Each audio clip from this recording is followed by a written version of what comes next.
The Italians had finally found success following their victories in the 6th Battle of Isonzo, pushing their front line beyond the city of Gorizia. From here, the Italians would try to push even further, resulting in a total of 3 battles that would occur throughout the rest of 1916. The first battle is the 7th Battle of Isonzo. This battle lasted from September 4th till the 17th, and it saw Cadorna try and take Nova Vas.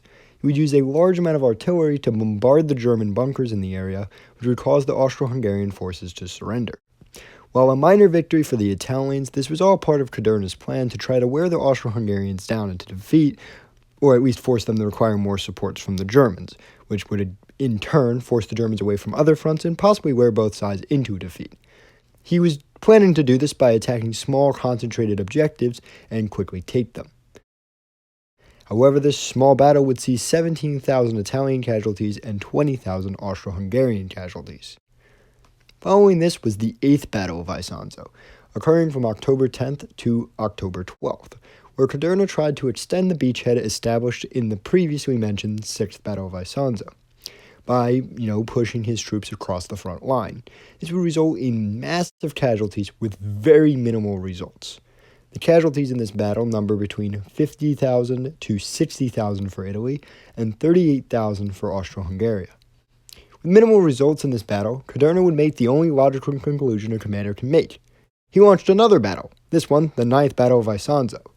It started with an attack on an area called Vidrchebra, probably pronounced that wrong, as well as attacking what remained of the Karst Plateau. Cadorna would try to push the Italian front forward.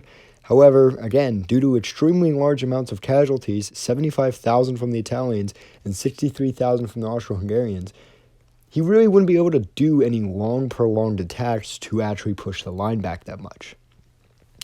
In reality, neither side could really afford the casualties that were going on in this battle. So the Italians were not very keen on continuing to push across the river and try to break the defenses along the Isonzo. However, the Austro-Hungarians very much couldn't afford these casualties, as they were on the verge of defeat and would have to call to the Germans to resupply them for the war in the following year. The total casualties of this final battle was 4.7k dead on the Italian side and 2.3k dead on the Austrian side. I want to cover one more thing in this video, besides these 3 pretty much uneventful battles, which is the Italian and Austrian winter of 1916. They would have to keep some soldiers on these fronts during the winter to ensure that neither side tried anything during the winter, and during the winter in particular, a massive avalanche would hit the Austrian and Italian barracks and defensive lines in an event called White Friday. The Austro-Hungarian side would see the collapse of the snow banks on the Grand Pond summit. On December 13th, these banks, weighing approximately 20,000 tons of snow, would fall onto the barracks, collapsing them instantly and crushing the soldiers inside. Out of the 321 soldiers located in the barracks, only 51 would survive. On the night of December the 13th, a second avalanche would hit the Italian 7th Alpine Division, overrunning their barracks as well.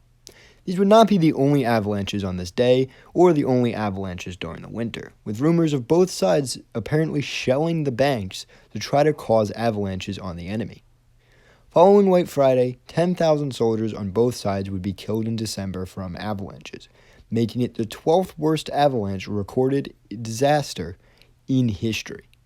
But that is it for 1916. At least on the Italian front. Next episode, I'll be back covering the offensive that would resume in the following spring, starting with the 10th Battle of Isonzo. Till then, this has been Christopher Reese, and I'll see you all next time.